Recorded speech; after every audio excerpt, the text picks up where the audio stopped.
Tonight, a federal judge has handed the Democrats a significant victory coming at the end of an eventful week, what appears to be a steady march toward articles of impeachment. The president responds to criticism that his team may not be up to the challenge by saying there's no team, it's just him. An accidental phone call from Rudy's phone to a reporter that left a message no one was supposed to hear. It has to do with the Bidens and Rudy's quest to make money.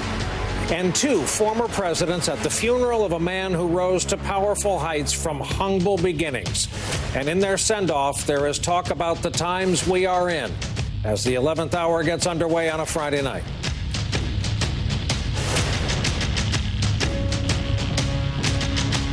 Well, good evening once again from our NBC News headquarters here in New York. Day 1009 of the Trump administration, and as another genuinely consequential week came to an end, the Democrats were handed a substantial victory by a federal judge in what now appears to be their steady march to articles of impeachment.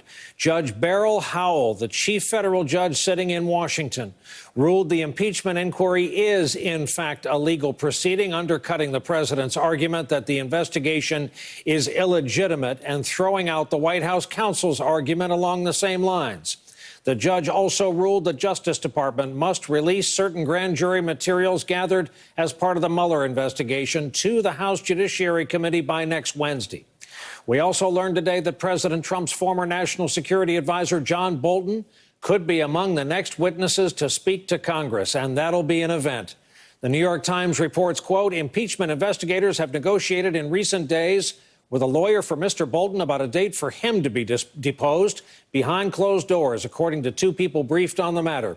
Times goes on to say leaders in the House are preparing for the next stage, high-profile public hearings that could begin as early as mid-November and feature hours of testimony damaging to the president. Among the star witnesses who could deliver explosive public testimony in front of live television cameras could be John Bolton. Earlier today, Frank Figliuzzi, former FBI Assistant Director for Counterintelligence, talked about the significance of such an event. If you hear from someone like that in a deposition or even in public testimony, you cannot ignore it. The GOP defense of Trump will have a shelf life. They will be unable to sustain this process-oriented defense, this defense that they're attacking the credibility of good career public servants. That has a shelf life. That can't keep going once the facts take over. And when someone like Bolton testifies to his dismay over potential unethical or illegal activity, Trump loses, and he loses big. In the meantime, the president's Senate allies are trying to provide air cover for their man, the president. Senator Lindsey Graham's resolution condemning the House impeachment inquiry now has the support from 50 Senate Republicans. The president referenced that during an event in South Carolina today with Senator Graham. Somebody just said, Lindsey, we're up to 50 already, and I haven't even made a phone call. 50 out of 53. And they said, you get to 40, that's pretty good if you haven't done anything. But we're up to 50. I don't know if you've heard that, Lindsey. Did you hear that? Lindsey Graham and Tim Scott. Could you please stop? All I can say is, thank goodness they're on my side. Because if they weren't, I'd have big trouble, right? 3 GOP senators have still not endorsed this resolution. Mitt Romney of Utah, Lisa Murkowski, Alaska, Susan Collins of Maine. Over on the House side, Democrats are moving full speed ahead with their impeachment inquiry tomorrow. And yes, a rare Saturday session.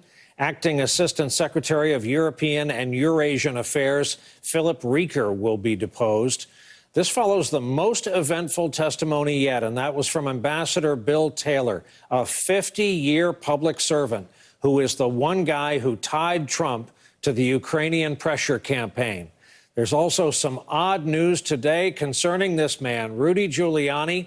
There is no elegant way to put this, but he butt-dialed an NBC News reporter last week, inadvertently leaving a voicemail message that no one was supposed to hear, on which he could be heard discussing the need for a large amount of cash. Tomorrow, I got to get you to get on Bahrain. You got to call. Got to call Robert again tomorrow. Is Robert around? problem is we need some money. We need $200,000. The context of the entire conversation is not clear. In other portions of the call, Giuliani can be heard criticizing the Bidens. Meanwhile, Washington Post reports tonight President Trump is not happy as the White House struggles to fight this inquiry. Our next guest, Carol Leonnig, has co-authored a piece with Josh Dawsey in the paper that says, in part, the president is increasingly frustrated that his efforts to stop people from cooperating with the probe so far have collapsed under the weight of legally powerful congressional subpoenas, advisors said. Earlier today, the president dismissed the need for help in fighting impeachment. Here's the thing. I don't have teams. Everyone's talking about teams. I'm the team. I did nothing wrong. Here for our leadoff discussion on a Friday night, Jeff Bennett, White House correspondent for NBC News, the aforementioned Carol Leonnig, Pulitzer Prize-winning investigative reporter for The Washington Post, and Phil Elliott, politics correspondent for Time Magazine. Good evening and welcome to you all. Carol, I'd like to begin with you. Are we being led to believe that the lack of a strategy is the strategy, that ad-libbing is going to be the way this goes? I'm a little concerned about the lack of a strategy, how little time it takes to figure out what it is.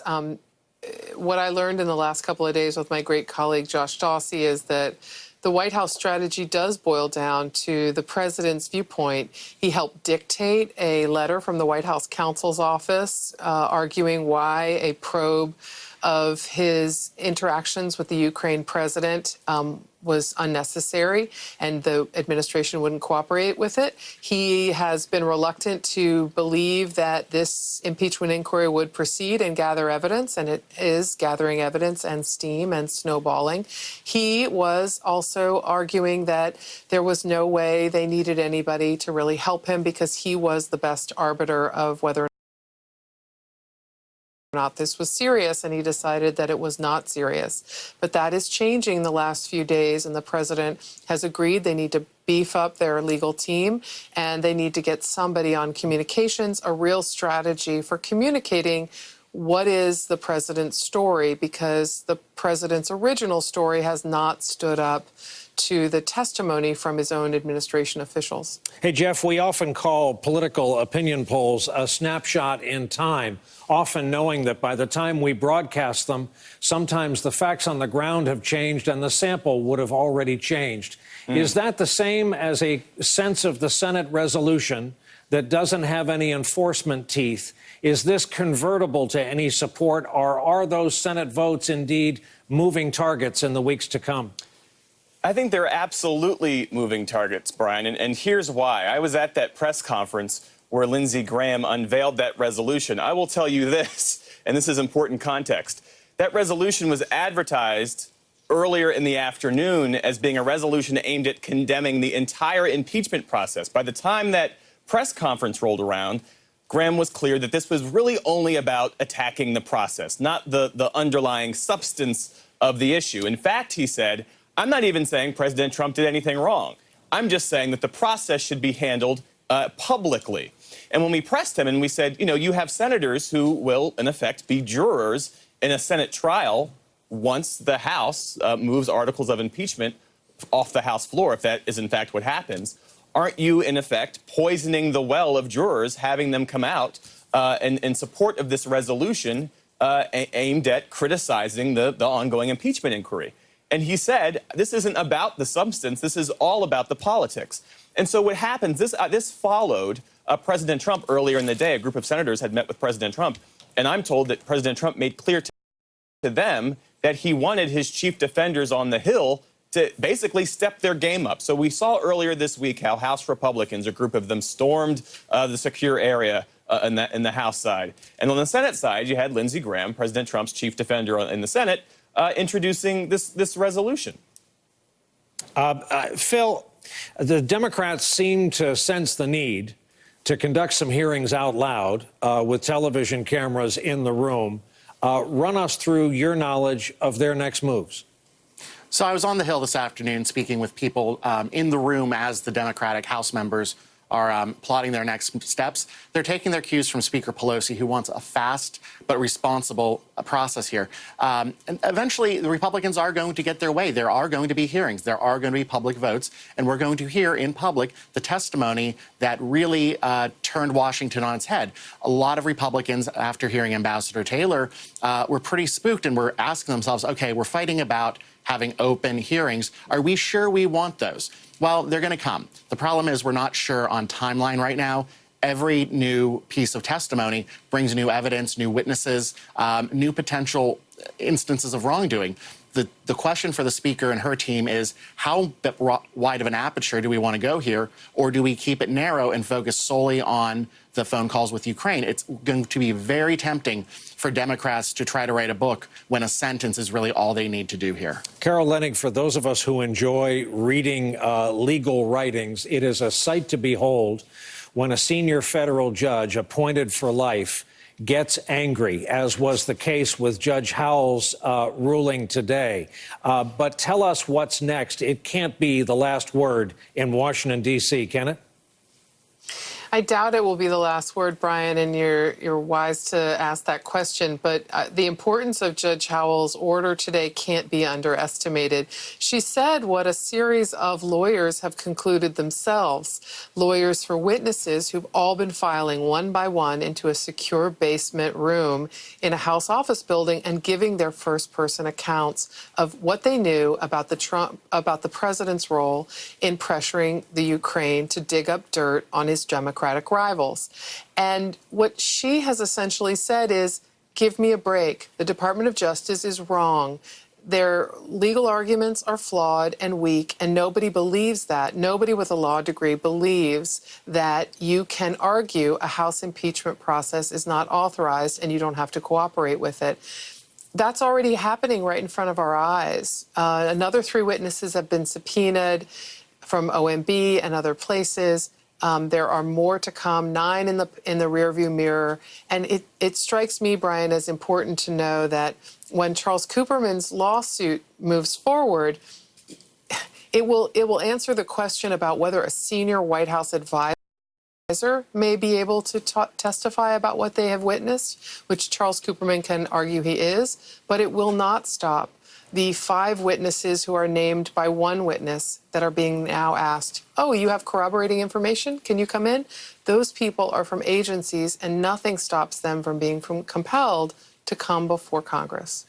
Jeff Bennett, when historians like John Meacham, who is coming up later on in this broadcast, sit down to write the history of this era, what's the chance that this week we've just witnessed in terms of mechanical moves toward getting us to possible and eventual articles of impeachment lands on the top 10 most consequential weeks of 2019? This week was certainly consequential because what House investigators are now stitching together is this tapestry of evidence and testimony. And you have diplomat after diplomat all providing investigators chapters of this same narrative. And so what we've now learned is that Rudy Giuliani was not just freelancing in Ukraine, he was advancing one of President Trump's stated goals. That is the testimony of Bill Taylor. We know from Kurt Volker's testimony and others that as Rudy Giuliani was running this pressure campaign outside of the typical conduit, the State Department channel, officials who raised concerns, legitimate concerns, had no idea what he was up to and asked questions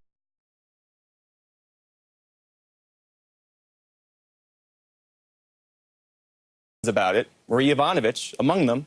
Once they started doing that, they were targeted by smear campaigns that Rudy Giuliani was behind. We know that based on the State Department Inspector General. And so what was the point of this pressure campaign? It was to get Ukraine's leader, so goes the theory of the case, to manufacture damaging information about the Bidens. That is the very simple story that Democrats are building. That's the public case for this entire impeachment effort. And House Speaker Nancy Pelosi has said that what President Trump has already admitted to, what already exists in the public record, that in itself is an impeachable offense. It is a crime for any U.S. person, any American, to solicit anything of value from a foreign national in connection with the U.S. election. What Democrats are doing right now behind closed doors, this is their fact-finding process. They're getting the view from the White House, getting the view from the State Department, getting the view from Ukraine as to what was happening before and after this call. So when you hear President Trump say the call was perfect, Lindsey Graham says, I told President Trump there was nothing wrong with the call. That's not really the issue. Democrats have said, and some Republicans, for that matter, have said that the call did not exist in isolation. There was a lot of advance work that led up to it and a lot of follow-up work after the fact. And so that's the case that Democrats are building right now in private, but we expect in a few weeks that they're going to have public hearings to bring that all out to the fore. Okay, Philip, let's theoretically fast forward and talk for a minute, if you will, about the kind of pressure members of the Senate are going to be under if they indeed sit as jurors. We're going to hear the phrase on this broadcast and all day long for weeks at a time, this is a vote for your grandchildren. And they're going to be able to run, but many of them aren't going to be able to hide. Yeah, it's going to be really tough for people like Mitt Romney, Susan Collins, Lisa Murkowski, Ben Sasse. The list goes on. I mean, especially for members who are retiring like Lamar Alexander, what is his legacy here? This is going to be very important for them. It's also going to be very problematic if you're running for president and one of these senators, because you're going to be sidelined by this trial 6 days a week at 1 p.m. There are 6 of them, including some of the front runners, who are going to be stuck in Washington and not in Iowa if this thing goes into the new year, as it increasingly looks like it's going to happen. They're basically going to have to concede Iowa, or at least the ground in Iowa, to Vice President Biden, Mayor Buttigieg. It gets really tough there. You talk to them and the people around them. They say, you know what? This impeachment trial is more important than the Iowa caucuses, and they're making a bet that they'll be able to raise enough money off appearances on shows like this network broadcasts after the trial ends, that they'll be able to convert appearances on cable into fundraising to pay for the ads to offset their absence in Iowa and New Hampshire. That said, it's a small fraction of the delegates that will be awarded heading into Super Tuesday at the beginning of March. So the race might reset at that point. Well, we're especially indebted tonight for our big 3 Washington journalists, all for choosing us over the World Series. Jeff Bennett, Philip Elliott, and Carol Leonnig. Our thanks for coming on and joining us, as always. And coming up for us, we'll talk about just how big a boost that federal judge might have given the Democrats' impeachment effort today. And later, could it be that an armored column of U.S. troops are moving into a different part of Syria? Not to protect the Kurds, mind you, but to protect the oil fields. The 11th hour is just getting started on this Friday night in front of the Iwo Jima Memorial.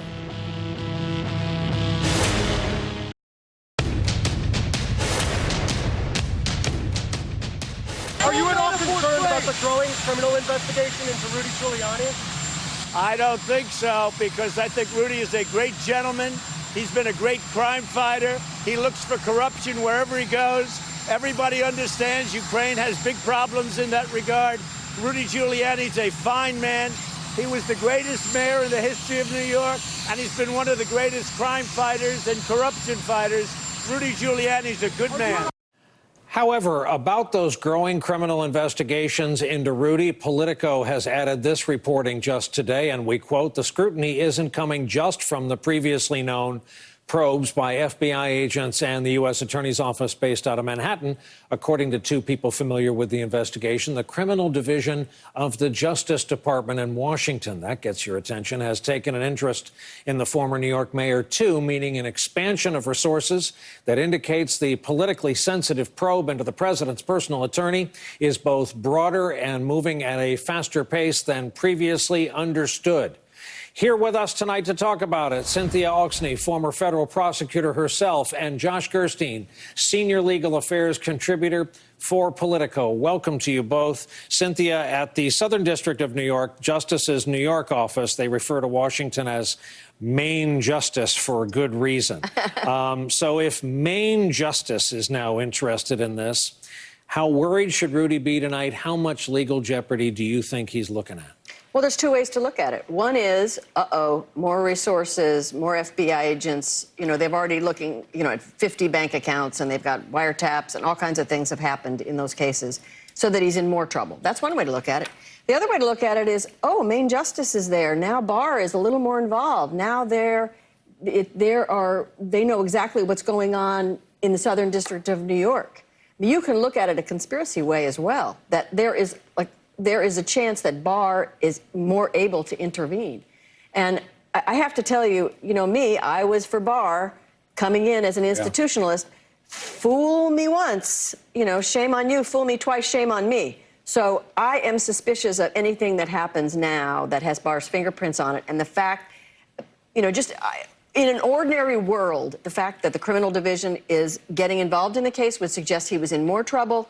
When Barr is the attorney general, anything that allows him more access to information in an easier way is also scary. Wow, that should make everybody think. So Main Justice and Barr would have more power over even a really committed U.S. attorney in New York? Well, I mean, if they're read into every move. I mean, usually, the Southern District of New York is pretty independent. The Sovereign District of New York is what they call it. Well, what if they're sharing 302s every day?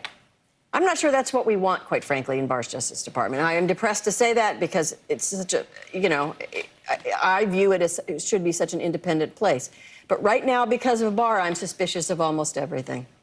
All right, Josh, SNL has given us the title The Two Shreks for the Rudy associates who were arrested, the two Ukrainians.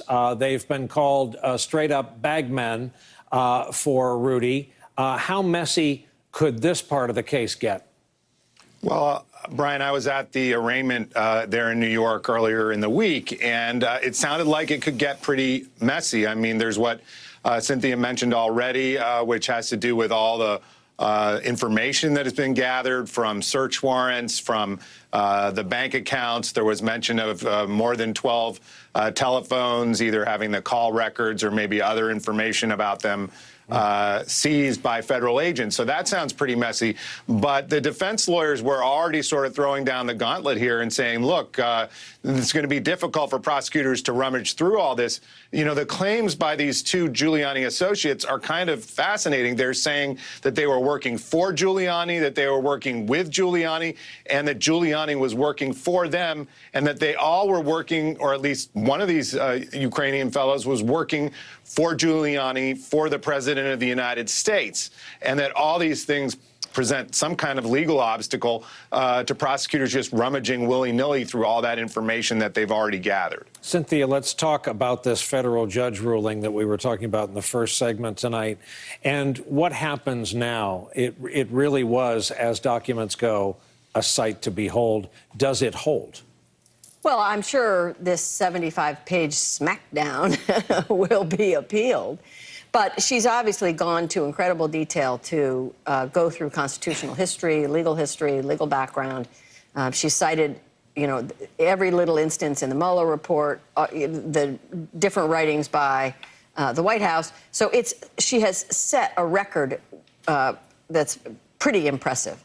It is shocking the manner in which she goes after the White House. I mean, she basically says, you argue A, B, and C, and by the way, A, B, and C are wrong, and even if they were right, you lose anyway. And then she's also specifically takes a shot at the White House counsel, Cipollone, in that letter.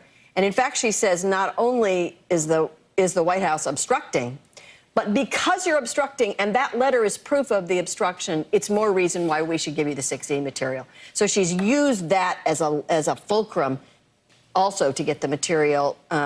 It's rather extraordinary. Josh, I'm just a layperson here, but it sure reads to me as if it was created to appeal-proof itself. What should our viewers know about this particular federal judge?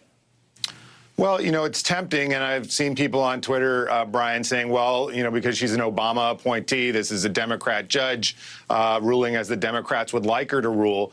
But I actually think that there may be a more fundamental allegiance on her part here that comes into play, which is she spent a decade on Capitol Hill at the Senate Judiciary Committee working for Senator Ted Kennedy, eventually rose to be the general counsel of the Senate Judiciary Committee. So if we're talking about institutionalists, as Cynthia mentioned earlier, I think there's a good chance she is a institutionalist with some allegiance to Congress and its constitutional prerogatives. And I saw that throughout this this opinion today that she would just not see that Congress's subpoena power could be sort of thwarted by the White House in this fashion. And she seemed to resent it, and that's what led to this smackdown. Yeah, I would only advise those planning to take her on to curl up with this 75-page opinion today.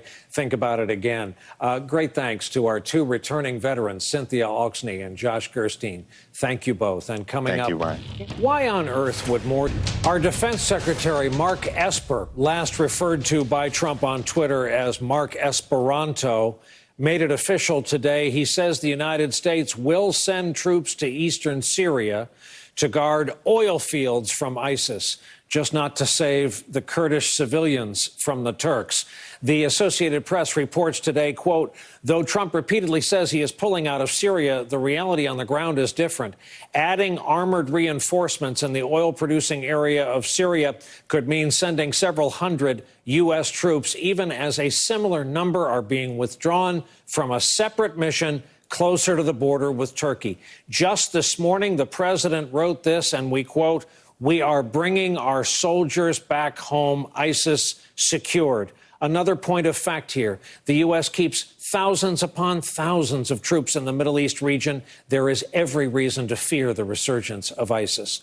Meanwhile, as our chief foreign correspondent Richard Engel reports for us tonight, the situation is growing far worse for the Kurds in northern Syria. Turkish-backed militias are stepping up their attacks on Kurdish fighters, who now have no American protection. For 5 years, Kurdish men and women fought together with U.S. troops against ISIS, partners and allies. Among them, Çiçek Kobani, 26 years old. She fought with U.S. forces in some of the toughest battles against ISIS in her hometown, Kobani, in the ISIS capital, Raqqa, where she was injured. This is what happened to Çiçek. A Turkish-backed militia took her prisoner and then posted it online, laughing as they call her a pig, shouting, slit her throat. This is how ISIS operated, bragging about its abuses. Çiçek's family tonight confirmed it's her in the video and that they've lost contact with Çiçek since she went to the front lines last weekend. Her uncle told us, we fought against ISIS for the world. Now the world has turned its back on us. Our thanks to Richard Engel for that. That's what this conflict is all about. And with us for more tonight is Tom Nichols. We welcome him back to the broadcast. He's a professor of national security affairs at our U.S. Naval War College. He's an expert in this area, author of over half a dozen books. Usual reminder, when Tom is on the broadcast, the opinions he expresses are his own.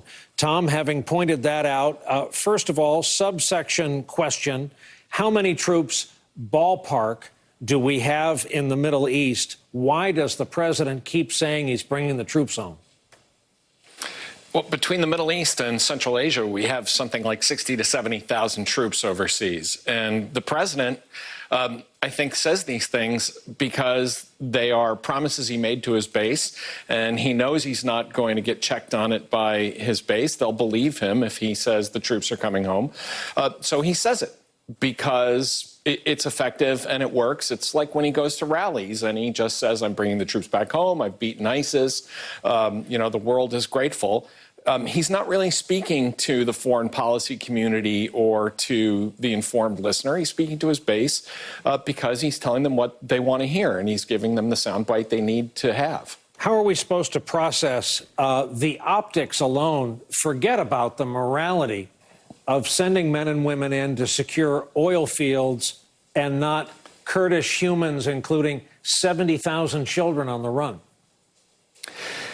It's such a strange reversal that the president, who ran on a campaign of bringing the boys back home and, getting our men and women out of harm's way and not being the policeman of the world, is now saying that the only thing that really swayed him about leaving troops in the region was to go protect some oil fields so that ISIS couldn't get them, which itself is a contradictory claim because, of course, he's been claiming all along that ISIS has been completely defeated. But I think at this point, the most important thing to understand is the president is improvising every minute that he speaks because he made an impulsive decision talking with the Turkish leader, and now he and the rest of his team just keep backtracking fact-filling rationales about why he's doing what he's doing and why it all really will work out, even though none of it is working out. And this is all chain of command stuff. What must the Joint Chiefs, what must the combatant commanders on the ground think?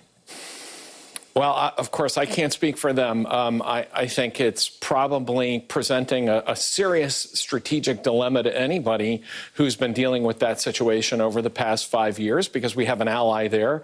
We have an ally, a nominal ally in Turkey within NATO. We're trying to protect people that have fought by our side. In a sense, the president took a status quo that was highly stable, and he turned it completely into a no-win scenario with one phone call. The status quo wasn't perfect.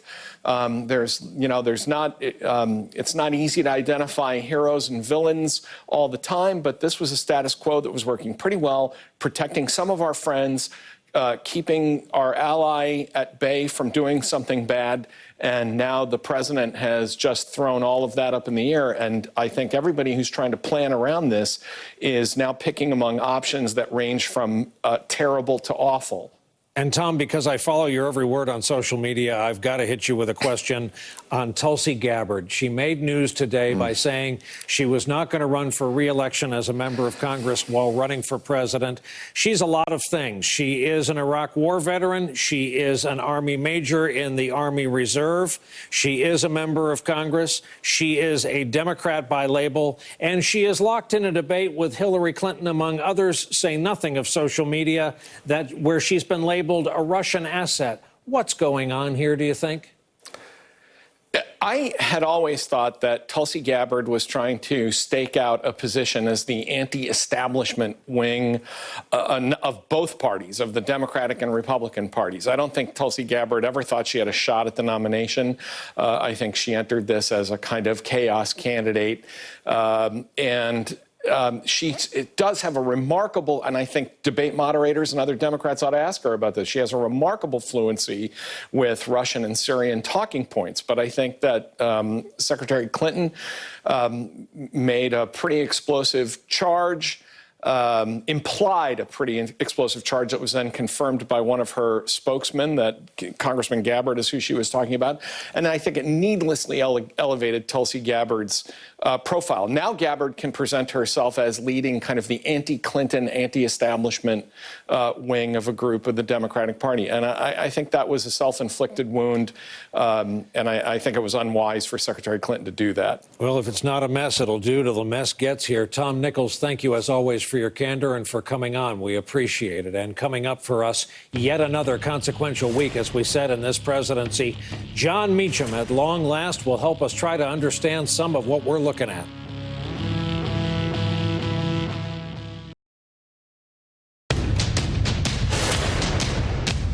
This week, our president turned his outgoing fire on members of his own party. And here's the quote: "The never-Trumper Republicans, they are human scum." Susan Glasser points out in this week's New Yorker, the president's human scum tweet bears noting it is quite simply the language of tyrants and those who aspire to be tyrants. Here back with us tonight is Jon Meacham, Pulitzer Prize-winning author, presidential historian. Among his books is the timely Impeachment and American History, which he has co-authored. Jon, you're a historian and the author of Young Kids. What do we do about this? What do you tell them, and what parallels are there to hold on to in American history, if any? Well, it's all on us now. There's no outsourcing of learning the art of dignity and the art of good manners. It's entirely now on neighborhoods and families. We can't look to the top of our republic, which is what we've always really wanted to do, even from the very beginning. George Washington wrote to James Madison that, as I will be the first of everything, I want to make sure I get it right. And he didn't mean first as in the top guy in the way that the incumbent would mean it. He meant the first in a long series. President Roosevelt, FDR, once said that the presidency is preeminently a place of moral leadership. It's about modeling and embodying, hopefully, the best we can be. They don't get it right all the time. the best we can say of our former presidents is that they're imperfect people who left us a more perfect union. And in this case, we just have an imperfect person. And right now, the union, in many ways, you and I know a lot of sane, smart, patriotic folks who really are not sure we survived this man. I continue to be hopeful that we do, but that hope is based on believing that a sufficient number of us will say, and particularly those of us who have been given power in the public square, in Congress, in the Senate, will say, you know what? I don't want to be Joe McCarthy. I want to be Margaret Chase Smith. I don't want to be George Wallace. I want to be Rosa Parks. I don't want to be Neville Chamberlain. I want to be Winston Churchill. I think that's the kind of conversation we have to have. I'm going to hold it right here. Let me slip in this commercial break and ask you to stay with us on the other side. I want to talk to you about a person in history known as Mr. X. And by the way of retelling that story, we will ask our Pulitzer Prize-winning historian if history needs to be signed along the way.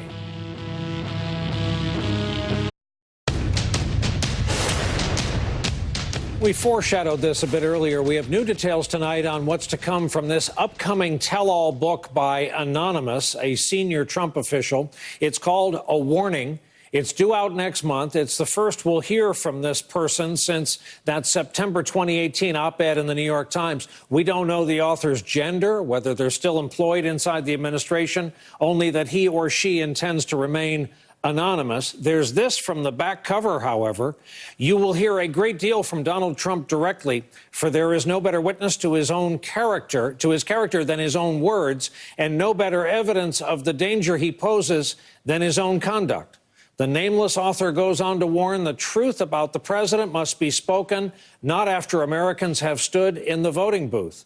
Still with us is historian and author Jon Meacham. John, should history have to be signed, and you know this is coming, tell us about the newspaper scandal of 1947, the article by Mr. X. Yes, the the long telegram. The doctor, the author of Containment, was George Kennan, and it was an anonymous article. It was actually in Foreign Affairs, wasn't it? Yeah, that's right. This is the first time. I'm glad we're up against the World Series and we're talking about George Kennan and Foreign Affairs. I think this will drive the numbers. Because we can. Kennan was a American diplomat. He wrote, basically laid out the argument for containment, and was the intellectual father of that, and wrote it anonymously. I think I'd look at this in two levels. One is in real time, the exigencies of the moment are such that those of us who aren't so courageous and who don't have the choice, really, to be anonymous and make this kind of warning, I think need to be careful about casting the first stone here. This person is clearly working through an enormously complex set of factors in their life and trying to put the life of the country in a better place as well. Now, in the fullness of time, and that's like just quickly too, that's like an anonymous source. That's like Deep Throat, Mark Felt for Watergate. That was someone who maintained a cloak of anonymity and yet did nudge the republic to a better place. And so that's one set. I'll say that in the long sweep of history, it helps to know who these folks are, because then you can assess the evidence better. I find it in my own work, if I come across a blind quote from someone else's work, a senior administration official, working for whomever, it's trickier to credit that the farther you get away from, again, the exigencies of the moment. At the same time, the Federalist Papers were published under pseudonyms. Ultimately, of course, we did know who wrote them. I think what we're going to be talking about pretty soon is who this person is. It's incredibly difficult to write a long-form book, particularly if you're purporting to report conversations where your identity will not become self-evident. This isn't like a work of fiction. It's not like an op-ed. So I suspect we're going to know who this person is sooner rather than later. Yeah, it's also true that electronics algorithms can take idioms and figures of speech and match them against the public record, like the word malign and its usage in the original anonymous piece. That is a word very much in vogue in the national security set. So anyway, I guess we'll have a lot to pore over. John, thank you very much, as always, for being my Friday night companion. We talk about Kennan on a World Series night because we can. John Meacham with us tonight. Thank you. Coming up. Last thing before we go here tonight, when two former presidents and much of official Washington turns out to remember a man born of humble beginnings, it's a good indication he did something right during his time here on Earth. Today, our nation's center of political power remembered a powerful man, a consequential man who happened to be the son of South Carolina sharecroppers, who by the time of his death was a powerful committee chairman, a fixture and benefactor in his community and in lives great and small. This was the day his congregation and friends said farewell to Elijah Cummings. I love this man. I loved every minute I ever spent with him, every conversation we ever had. I loved his booming voice. But we should hear him now in the quiet times at night and in the morning when we need courage, when we get discouraged and we don't know if we can believe anymore. We should hear him. A still, small voice that keeps us going, keeps us grateful, keeps us happy, and keeps us moving. It's been remarked that Elijah was a kind man. There's nothing weak about kindness and compassion. There's nothing weak about looking out for others. There's nothing weak about being honorable. You're not a sucker to have integrity and to treat others with respect.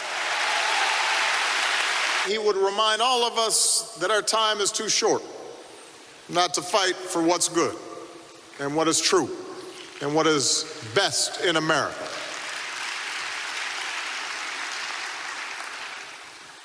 "200 years to 300 years from now," he would say, people will look back at this moment and they will ask the question, what did you do? And hearing him, we would be reminded that it falls upon each of us to give voice to the voiceless and comfort to the sick, an opportunity to those not born to it, and to preserve and nurture our democracy. May God bless the memory of the very honorable Elijah Cummings. A proper farewell for the old campaigner Elijah Cummings, the third of 7 children, 23 years in Congress, chairman of House Oversight, gone at the age of 68. That is our broadcast for this Friday night and for this week. Thank you so much for being here with us, and good night from our NBC News headquarters here in New York.